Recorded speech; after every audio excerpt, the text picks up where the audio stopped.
Hello friends, welcome back to my channel. स्वागत है आप सभी का मेरे चैनल पे जिसका नाम है मैनिफेस्टेशन इज़ रियल। और हम यहाँ पे बात करते हैं लॉ ऑफ अजम्पशन की और किस तरह से इसे यूज़ करके आप अपनी सारी डिज़ायर्स को इजीली मैनिफेस्ट कर सकते हैं। तो एक बहुत लंबे गैप के बाद मैं वापस आ गई हूँ आप लोगों के सामने एक नई वीडियो लेके। इस वीडियो को पूरा देखने के बाद आप ये अच्छे से समझ जाओगे कि रिवीजन टेक्निक क्या है और आप इसे अपने जीवन के हर एक पहलू में कैसे इस्तेमाल कर सकते हैं। चाहे बात आपके रिलेशनशिप की हो, किसी एग्ज़ाम में फेल होने का दर्द हो, या करियर या जॉब से रिलेटेड कोई नेगेटिव इंसिडेंट हो। रिवीजन टेक्निक आपको सिखाती है कि कैसे पुराने जो एक्सपीरियंसेस थे आपके, उनको चेंज करके आप अपनी लाइफ में डिज़ायरेबल एक्सपीरियंस मैनिफेस्ट कर सकते हो या डिज़ायरेबल रिजल्ट मैनिफेस्ट कर सकते हो। वीडियो को पूरा ज़रूर देखना। मैंने इस वीडियो में रिलेशनशिप, एग्ज़ाम एंड जॉब तीनों से रिलेटेड कुछ एग्जांपल्स इंक्लूड करने की कोशिश की है, तो आप ज़रूर देखिएगा आप जो भी मैनिफेस्ट कर रहे हो, और अगर उसमें आपको कुछ फेलियर मिला है तो आप उसको कैसे रिवाइज़ कर सकते हो ये आपको समझ आ जाएगा। रिवीजन टेक्निक बहुत ही पावरफुल टेक्निक होती है। अगर आपकी रियलिटी में कुछ नेगेटिव हुआ था पास्ट में और आप अभी भी उन मेमोरीज़ को पकड़ के बैठे हो और उसी की वजह से आपकी अभी 3D में सब कुछ ख़राब हुआ पड़ा है, तो आप इस टेक्निक को यूज़ कर सकते हो। देखो, रिवीजन टेक्निक मैंने कब यूज़ की थी मैं आपको बताती हूँ। मैंने जब फर्स्ट टाइम मैनिफेस्ट किया था उस टाइम तो मेरा मैनिफेस्टेशन बहुत ही स्मूथ हुआ था। मतलब मैं जो अफर्म करती थी वो मेरे को 3D में दिख जाता था, है ना। बहुत ही मेरे को फेथ था और साथ में सेल्फ कॉन्सेप्ट के ऊपर भी मैं कॉन्स्टेंटली वर्क कर रही थी, तो बहुत ईजिली चीज़ें हो रही थी। एंड विद इन 3 मंथ मैंने उनसे कमिटमेंट मैनिफेस्ट कर लिया था। ठीक है, एक कंप्लीट नो से एक कमिटेड रिलेशनशिप, ऐसे रिलेशनशिप की he is taking stand for me, he is talking to his parents, है ना, वो उनको मना रहा है, सब कुछ कर रहा है। तो ये मैंने मैनिफेस्ट किया था। और इसमें एक और चीज़ इंपॉर्टेंट है कि इसमें मैंने SP रिक्रिएशन भी बहुत ही किया था और वही मुझे 3D में रिफ्लेक्ट हो रही थी। बहुत सिंपल सी बात है। तो SP रिक्रिएशन के बारे में हम कभी फिर बात करेंगे। अभी हम बात करते हैं रिवीजन टेक्निक के बारे में। तो मैं बता रही थी आपको कब मैंने इसे यूज़ किया था। तो स्टार्टिंग में जब मैं मैनिफेस्ट कर रही थी एंड बहुत स्मूथली सब कुछ मैनिफेस्ट हो गया था, उसके पेरेंट्स से मिलना भी मैनिफेस्ट हो गया था, प्लस हमारे घर वाले भी आपस में बात करने लग गए थे। लेकिन उसके बाद ना, जब ये सब कुछ हो गया, उसके बीच में कुछ 3-4 महीने का गैप था और इस टाइम पे मैं थोड़ा सा लापरवाह हो गई थी। मतलब मैंने अफर्मेशन वगैरह करना छोड़ दिया था। एंड अफर्मेशन छोड़ भी दिया था तो कोई प्रॉब्लम नहीं होती, बट मैंने क्या किया, मैं 3D में इन्वॉल्व होने लग गई थी कि आज उन्होंने ऐसे बोला, आज मैंने ऐसे करा, आज मेरे SP ने ऐसे कह दिया, है ना। क्योंकि 3D चेंज होती रहती है, 3D में मूवमेंट्स होती रहती हैं, है ना। कभी कुछ आपको पॉजिटिव दिख सकता है, कभी कोई नेगेटिव दिख सकता है। तो अगर आपका कांस्टेंट ध्यान 3D पे होता है तो हम क्या करते हैं, अपनी एनर्जी 3D में लगा देते हैं और हम 3D के अकॉर्डिंग सोचने लगते हैं, जबकि हमें 3D के अकॉर्डिंग नहीं सोचना, हमें अपने अकॉर्डिंग सोचना होता है। तो मैंने यहाँ पे ये गलती की थी। उसके परिणाम स्वरूप ये हुआ कि जब मेरे पेरेंट्स आपस में मिले थे, उनके और मेरे पेरेंट्स, तो उनके बीच में बातें नहीं बनी और फिर लोगों ने ऐसे मतलब मना हो गया था। ठीक है, और जब मुझे ये बात पता चली तो स्टार्टिंग में कुछ टाइम में बहुत शैटर हुई थी, लेकिन मैंने बोला कि नहीं, अगर मैं इसको एक बार कर सकती हूँ तो दोबारा भी करूँगी। ठीक है, अभी बहुत सारी स्टोरी है इसमें, इसको छोड़ो देते हैं। मैं आपको बताती हूँ कि मैंने इसको कैसे रिवाइज़ किया। ठीक है, अब यहाँ पे ये जो पहला पॉइंट था, इसमें क्या था कि मैं अपने SP के घर वालों से बात कर रही हूँ, उनसे मिली हूँ, बहुत अच्छे रिश्ते हैं। ठीक है, उन्होंने मेरे लिए बहुत सारे गिफ्ट्स खरीदे हुए हैं। मेरे और मेरी सिस्टर इन लॉ के बीच में बहुत सारी प्लानिंग हो रही है कि हम लोग शॉपिंग करेंगे, हम ये करेंगे, हम वहाँ जाएंगे, हम यहाँ जाएंगे। ठीक है, बहुत सारी ऐसी प्लानिंग थी और जो कि इस पॉइंट पे आके सब अधूरी हो गई थी। मतलब सब खत्म हो गया था, ना कोई बात हो रही थी किसी से, ना कुछ हो रहा था। और इवन मेरे SP के साथ भी मेरा नो कॉन्टैक्ट सिचुएशन हो गया था और ये बात मुझे बहुत ज़्यादा खलती थी। तब मुझे नेविल गोडार्ड की रिवीजन टेक्निक के बारे में पता चला और मैंने उसको जानने की कोशिश की। उसके लिए मैंने कुछ वीडियोस देखी पर मुझे कुछ समझ नहीं आया। उसमें जो चीज़ें वो बोलते थे वो मैं करती थी, बट ना कोई क्लैरिटी आ रही थी, ना कुछ समझ आ रहा था। तो मोस्टली जो ट्रेडिशनल रिवीजन टेक्निक होती है वो क्या होती है, जो नेविल गोडार्ड ने बताई है अपनी बुक में, उसमें है कि वो रात में सोने से पहले वो रिलैक्स स्टेट में जाते थे और फिर उस इंसिडेंट को याद करते थे जिस इंसिडेंट ने आपको हर्ट किया हो, या कोई ऐसा हो सकता है जैसे आर्ग्यूमेंट हुआ हो या रिजेक्शन हुआ हो या आपको कोई एम्बैरेसमेंट का सामना करना पड़े। तो उस मोमेंट पे वापस जाओ और उस इमेजिनेशन में उसको रीराइट करो कि नहीं, ऐसा कुछ हुआ ही नहीं था, इसके बदले ऐसा हुआ था। ठीक है, जैसे फॉर एग्जांपल मुझे ऐसे बताया गया कि यार घर वाले तो नहीं मान रहे हैं, है ना, घर वालों की तो आपस में बात नहीं हुई। तो मुझे क्या करना था कि मुझे इस इमेजिनेशन को रीराइट करना था कि नहीं ऐसा नहीं हुआ, फ़ोन आया था और उन्होंने मुझे बोला कि हो गया है सब कुछ ठीक है, एवरीथिंग इज़ परफेक्ट नाउ, ऐसे करके। बट वो जो समझाने का तरीका था शायद वो मुझे समझ नहीं आया, what ever it is, but मुझे नहीं समझ आया। उसके बाद मैंने फिर रिवीजन टेक्निक को खुद से पढ़ना स्टार्ट किया और मैंने इसको इम्प्लीमेंट करना स्टार्ट किया। मैंने कुछ नहीं किया, मैंने बस एक छोटा सा चेंज किया।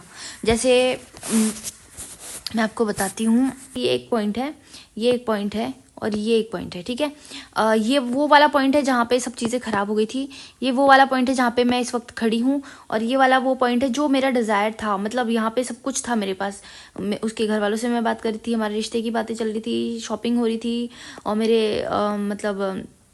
मेरी एसपी के साथ मेरा बहुत ही अच्छा रिश्ता बन गया था, है ना। वो मेरे लिए फुल्ली कमिटेड था, मेरे लिए डेडिकेटेड था, ठीक है। और ये वाला जो स्टेज था, यहाँ पे चीज़ें पूरी तरह से ख़त्म हो गई थी, कांटेक्ट ख़त्म हो गया था, और मेरे एसपी ने मेरा मतलब कमिटमेंट उसने बोल दिया था कि मैं बहुत कोशिश कर चुका हूँ, मुझसे नहीं होगा, है ना। उसने ऑलमोस्ट क्विट कर दिया था। और इस पॉइंट पे मैं खड़ी थी, जिसको ये सब याद, मतलब ये सब ही याद आ रहा था, मोस्टली ये सब याद आ रहा था कि यार ऐसे हो गया, तब मैं दुखी हूँ। याद करती थी मैं इस पॉइंट को, ये हैप्पी वाला जो फेस था ना, ऐसे वाला जो फेस था, इसको मैं याद करती थी, बट दुख से याद करती थी कि यार कितना अच्छा था, अब सब खराब हो चुका है, ऐसे करके मैं इसे याद करती थी, है ना। और जो ये वाला था, इसको मैं ऐसा फ्रेश याद करती थी कि this is already my reality, अब ऐसा है, ये सिचुएशन है, ठीक है। बट बहुत अच्छी बात है कि मैंने इस चीज़ को ज़्यादा नहीं सोचा और मैं रिवीजन टेक्निक को समझ गई। फिर मैंने क्या किया, मैंने इस पॉइंट को अपनी मेमोरी से हटाना स्टार्ट किया कि ये कभी हुआ ही नहीं था, और मैं वापस यहीं पे चली गई, ठीक है। सबसे पहले मैंने अपना रिलेशनशिप रिवाइज किया था, जिसमें मैंने सिर्फ एक वर्ड यूज़ किया। एक अफर्मेशन होता है जैसे कि आई एम लव्ड, ठीक है, I am loved by my SP, ठीक है। अब दूसरा अफर्मेशन ये हो सकता है कि वी आर टुगेदर। तो मैंने क्या चेंज किया, मैंने इसमें आई am always loved by my SP, ठीक है। मैंने बस एक ऑलवेज वर्ड ऐड कर दिया यहाँ पे। वी आर ऑलवेज टुगेदर, यहाँ पे भी मैंने क्या कर दिया, एक ऑलवेज वर्ड यूज कर दिया। अब ये ऑलवेज वर्ड का मैजिक ये हुआ कि मेरे दिमाग में ये वाला जो इंसिडेंट था ना, जब हम अलग हो गए थे, वो फेड होने लगा। तो मैं ऑलवेज वर्ड बहुत फीलिंग के साथ बोलती थी कि we are always together, I am always loved by him, है ना। हमारे बीच में तो हमेशा से बहुत ज़्यादा प्यार है। तो जब ऐसे बोलती गई ना, तो मेरे दिमाग में ये वाली मेमोरीज गायब होने लग गई, और मुझे वापस से ये वाला पीरियड याद आने लगा कि कितना अच्छा था। और अब इनको था के नज़रिए से नहीं देख रही थी मैं, अब मैं इसको देख रही थी कि है, ठीक है। ये चेंज किया, बस था की जगह है, और ये जो सिंपल अफर्मेशन है उसमें बस ऑलवेज ऐड कर दिया। और अब ये अफर्मेशन को मैं बहुत ही, वही जो मेरा अफर्मेशन करने का तरीका होता है उसके साथ में इसको बहुत फील करके, बहुत इंजॉय करके, फोकस्ड या robotic what ever it is, affirm करती गई, एंड ये वाली चीज़ें गायब हो गई। रियलिटी से भी इनका इम्पैक्ट गायब हो गया, ठीक है। वापस से मेरे एसपी ने मुझसे कांटेक्ट किया, वापस से हमारी पहले की जैसी बातें होने लग गई, और वापस से हमारा रिलेशनशिप वैसा ही बन गया जैसा पहले था। यहाँ पे जो इंसिडेंट हुआ था, यहाँ पे जो नेगेटिविटी आई थी, यहाँ पे जो मेरे एसपी ने कमिटमेंट वापस लाया था, वो सारी चीज़ें गायब हो गई। यहाँ पे वो फिर से मुझे बोलने लगा कि I always want to be with you, मुझे तो तुम ही चाहिए अपनी लाइफ में, है ना, मैं तुम्हारे साथ ही खुश रहूँगा। फिर उसके बाद धीरे धीरे उनकी फैमिली से मेरी दोबारा से बात होने लग गई। फिर उसके बाद मैं और मेरी सिस्टर इन लॉ वापस से बात करने लगे, वापस से शादी की प्लानिंग करने लगे कि हम ये करेंगे, हम वो करेंगे, और हम ये शॉपिंग करेंगे, ठीक है। तो ये हो गया, वापस से हम मिले। हमने जो जो पहले डिसाइड किया था कि हम आईपीएल देखने जाएंगे, वो हमने देखा। हमने डिसाइड किया था कि हम इस नेशनल पार्क में जाएंगे, हमने वो कर लिया। मतलब ये वाली चीज़ को अगर मैंने इग्नोर करना स्टार्ट किया ना, तो मेरी कहानी फिर से यहीं से स्टार्ट हो गई। This is called revision technique, ठीक है। ये होता है रिवीजन। बट आप जो ये अफर्मेशंस करोगे, और जो आप इस था को है और है को था में कन्वर्ट करोगे ना, इसमें बस थोड़ी सी सावधानी रखना। And you have to be completely delusional, आपको कम्प्लीटली डिल्यूजनल बनना ही पड़ेगा अगर आप रिवीजन टेक्निक यूज़ कर रहे हो। अगर आप डिल्यूजनल नहीं बनते हो, तो फिर वही है ना कि अगर आप कोई भी अफर्मेशन कर रहे हो, एंड अगर आप उस अफर्मेशन को सच नहीं मानने की कोशिश कर रहे हो, मैं मानती हूँ कि इनिशियली आप सच नहीं मान पाओगे, बट धीरे धीरे आप उसको सच मानने लगोगे, है ना। लेकिन आपको कोशिश तो यही करनी है कि मैं जो बोल रही हूँ ना वही सच है, वही अपने आप को कन्विंस करते रहना है कि जो मैं बोल रही हूँ ना वही सच है। अगर आप इस हिसाब से अफर्मेशन नहीं करते हो, तो वो अफर्मेशन आपके ऊपर कम असर करते हैं। मतलब चीज़ें टाइम लगेगा आपके माइंड में सेचुरेट होने में। इसलिए जब भी कोई भी अफर्मेशन करो, उसको इसी लिहाज से करो कि अब यही सच है, चाहे आपको फील हो या ना हो, ठीक है। तो नेविल गोडार्ड ने बोला है कि what is revision? Revision is changing past equal to changing future. जैसे मैंने अपना पास्ट ही चेंज कर दिया, मतलब पास्ट में कुछ ऐसा नेगेटिव हुआ था जिसकी वजह से अभी आपके जीवन में दुख है, आप उस पास्ट को ही चेंज कर दो। उसके बदले ये सोच लो कि ऐसा कभी हुआ ही नहीं था, इसके बदले तो ये हुआ था, जो बेस्ट पॉसिबल सिनेरियो हो वो हुआ था। किसी ने आपको रिजेक्ट कर दिया था? नहीं, उसने रिजेक्ट नहीं किया था, उसने एक्सेप्ट किया था। किसी ने आपको डांटा था? नहीं, उसने डांटा नहीं था, उसने मुझे बहुत प्यार से मोटिवेट किया था। ठीक है। अगर आपकी कोई जॉब छूट गई थी? नहीं, मेरी कोई जॉब छूटी नहीं थी, मुझे तो प्रमोशन मिला था, मेरी तो सैलरी हाइक हो गई थी। किसी एग्जाम में आप फेल हो गए थे तो उसके बदले बोलना स्टार्ट करो कि नहीं, I have cleared my exam, but be delusional. मेरे पास बहुत सारे लोग आते हैं जो एग्जाम रिवाइज करने के लिए आते हैं, पर वो कहीं ना कहीं फ्रस्ट्रेट हो जाते हैं कि नहीं हो रहा, क्योंकि उनका ध्यान इस बात पे होता है कि मैम अभी प्रीलिम्स का रिजल्ट आ गया, मैम अभी मेंस का रिजल्ट आ गया, मैम अभी ये हो गया, मैम वो हो गया। उनका नजर 3D में है, उनका टेंशन 3D में है। देखो, एवरीथिंग इज पॉसिबल। आपने अगर कोई एग्जाम फेल कर भी लिया है तो आप उसको पास कर सकते हो। इवन मेरी लाइफ में भी एक ऐसा सिचुएशन हुआ था। मेरी एक क्लाइंट थी, उसका एक एग्जाम था, कोई तो एग्जाम था उसका। तो उसने क्या किया, मतलब जब उसने पहली बार एग्जाम दिया था तो उसका क्लियर नहीं हुआ, बट उसने डिसाइड, उसको था कि यार मेरा एग्जाम क्लियर हो जाए काश। तो फिर उसने क्या करा, उसने मुझे बताया कि मैम मेरा रिजल्ट आ गया और मैं फेल हो गई हूँ। मैंने उसे बोला कि आप पूरी तरह से इस इंसिडेंट को रिवाइज करने की कोशिश करो कि नहीं, आपका एग्जाम क्लियर हो गया है, आपका एग्जाम क्लियर हो गया है। इनिशियली उसको भी यही प्रॉब्लम हो रही थी कि वो डिल्यूजनल नहीं बन पा रही थी, उसको लग रहा था कि मैम अभी तो मेंस का रिजल्ट भी आ गया, कैसे होगा। मैंने बोला कि आप इस बात पे परसिस्ट करो कि आपका एग्जाम क्लियर हो गया है, एंड आप उस स्टेट में रहो कि अगर आपके पास एक जॉब होगी तो आप कैसा फील करोगे, अगर आप एक एग्जाम क्लियर कर चुके होगे तो कैसा फील होगे। इसमें बहुत रेजिस्टेंस आ रहा था उनको इनिशियली, लेकिन जब उन्होंने कॉन्स्टेंटली खुद के ऊपर वर्क किया तो वही एग्जाम दोबारा कंडक्ट हुआ। ठीक है, और उन्होंने वो एग्जाम क्लियर किया। ये वाली सक्सेस स्टोरी शायद मैंने पहले भी शेयर करी है। मेरी क्लाइंट थी, इंटरव्यू के राउंड्स होते हैं ना, तो जो वो जॉब की प्रिपरेशन करी थी एंड उनके इंटरव्यू के राउंड थे, तो हमेशा उनके साथ ये होता था कि पहला राउंड उनका निकल जाता था, दूसरा रह जाता था, है ना। तो वो मुझे बोल रही थी कि मैम मेरा पहला वाला तो क्लियर हो गया, बट मुझे हमेशा डर सेकेंड वाले में ही लगता है कि मेरे इंटरव्यू के राउंड्स नहीं निकलते हैं। तो मैंने उनको बोला कि आप इंटरव्यू राउंड्स के बारे में सोचना ही बंद कर दो, आप अपने एंड पे जाके परसिस्ट करो कि मेरी जॉब लग गई है, और ये बीच में जो भी हो रहा है, इंटरव्यू हो रहा है नहीं हो रहा है, ये जो भी चीज़ें हैं, ये सब ब्रिज ऑफ इंसिडेंट है जो अल्टीमेटली आपको आपके मैनिफेस्टेशन की ओर ही लेके जाएंगी। ठीक है, तो उनका जो डर था कि मैं इंटरव्यू राउंड फेल हो जाती हूँ, वो मैनिफेस्ट हुआ। वो उन्होंने पहला राउंड क्लियर किया, दूसरा राउंड उनका फेल हो गया, बट उन्होंने मुझे उसी टाइम, क्योंकि हम लोग कनेक्टेड थे, उन्होंने मुझे जैसे ही वो रिजल्ट आया उसके बाद उन्होंने मुझे बताया कि एज ऑलवेज मेरा पहला राउंड तो क्लियर हो गया है, बट सेकेंड राउंड नहीं हुआ, अब मैं क्या करूँ। तो मैंने उनको बोला था कि आप छोड़ दो इस चीज़ को कि नहीं हुआ है, आप बस एंड रिजल्ट पे परसिस्ट करो कि आपके पास ऑफर लेटर आ गया है और आप पास हो चुके हो, आपको वो जॉब मिल चुकी है। ठीक है, तो सच में उनको ऑफर लेटर आया, रिजेक्शन का भी मेल आया था, लेकिन उसके बाद भी उन्होंने परसिस्ट किया, उनका मैनिफेस्टेशन कंप्लीट हो गया। ये सक्सेस स्टोरी मैंने शेयर करी हुई है, कुछ पुरानी वीडियोस में होगी, जॉब से related. This is also revision technique, but आपको डिल्यूजनल बनना होगा। जो लोग भी रिविजन टेक्निक से सक्सेस नहीं हो पाते, उसका रीजन यही है कि वो कहीं ना कहीं 3D में इन्वॉल्व है। Past does not exist accept in our memories, Neville. ठीक है, पास्ट है, पास्ट की क्या है, बस मेमोरी ही तो है ना, और उन्हीं मेमोरी के सहारे हम आगे बढ़ रहे हैं। जैसे मान लो एक आपका ना किसी फ्रेंड के साथ एक झगड़ा हो गया, आपने उस झगड़े को पकड़ के रखा है आज तक, यार उसने मुझे उस दिन ऐसे बोला था, तो वो आपके दिमाग में सब कुछ अच्छी मेमोरीज फेड अप हो गई हैं। जब आप दोनों ने एक अच्छा टाइम भी स्पेंड किया था वो सब भूल गए हो आप, लेकिन आपके दिमाग में सिर्फ ये मेमोरी है कि उस दिन उसने मुझे ऐसे बोला था, एंड वो लड़ाई अभी भी कंटिन्यू हो रही है आपके माइंड में, और आपका जो सबकॉन्शियस माइंड है उसी मेमोरी को कैरी फॉरवर्ड कर रहा है आगे, और अभी सेम सर्कमस्टेंस आपको 3D में दिख रहे हैं कि आप दोनों अभी भी बात नहीं कर रहे हो, और आप दोनों के मन में सेम गुस्सा और नफरत एक दूसरे के लिए है शायद, है ना। तो रिवीजन का मतलब ये होता है कि वो जो नेगेटिव इंसिडेंट हुआ था आप उसको अपनी मेमोरी से बिल्कुल डिलीट कर दो, या फिर उसको चेंज कर दो। मैंने जैसे क्या किया था, डिलीट कर दिया था। मैंने ऐसे सोचा कि ऐसा तो कभी हुआ ही नहीं था, वी आर ऑलवेज टुगेदर। ठीक है, ऐसा तो कभी हुआ ही नहीं था, I have already cleared my exam, मैंने तो क्लियर कर लिया है।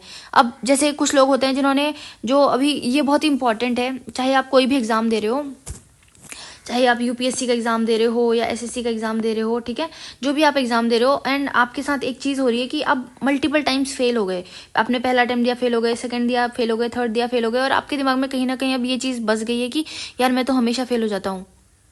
तो अब इसको कैसे रिवाइज करोगे? इसको रिवाइज करने का तरीका ये है कि आप वो जो फेलियर थे ना आपके, उनको भूल जाओ, ये सोचो कि मैं हमेशा से पास होता हूँ, चाहे आप होते हो या नहीं होते हो, चाहे आपके पास कोई प्रूफ हो या ना हो इस बात का, बट आपको बार बार यही करना है कि I always pass, I always pass my exam, I always pass my exam.